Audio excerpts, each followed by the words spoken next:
Being an organized dungeon master is important. Here's a couple areas where it can really help. You might be trying to come up with names that you can use if you need to improvise. You're looking for a list, but you don't need one.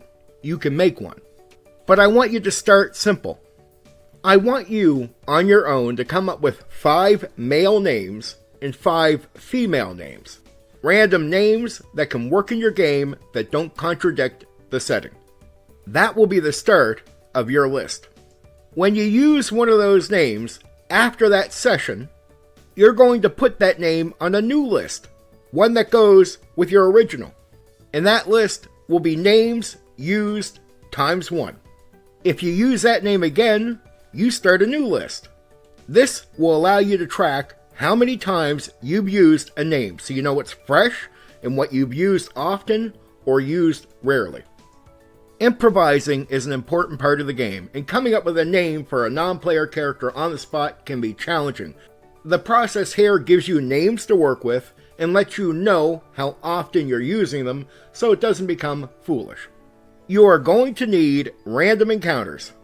Most dungeon masters create potential random encounters before the session starts. Encounters in case shit happens.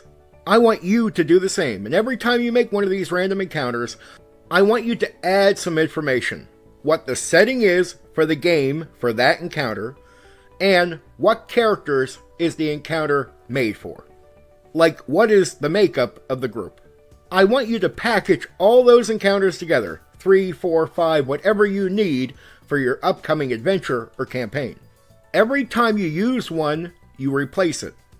When you use one, you don't throw it away. You start a new stack of encounters that have been used once. If you use that encounter again, you start a new stack. It's been used twice. That stack is for encounters used twice. And you'll start a new stack when you use it the 3rd time. Again, this is to keep track of how often you have used encounters, how rarely you have used encounters, and which ones are fresh. Every time you use an encounter, like I said, you replace it.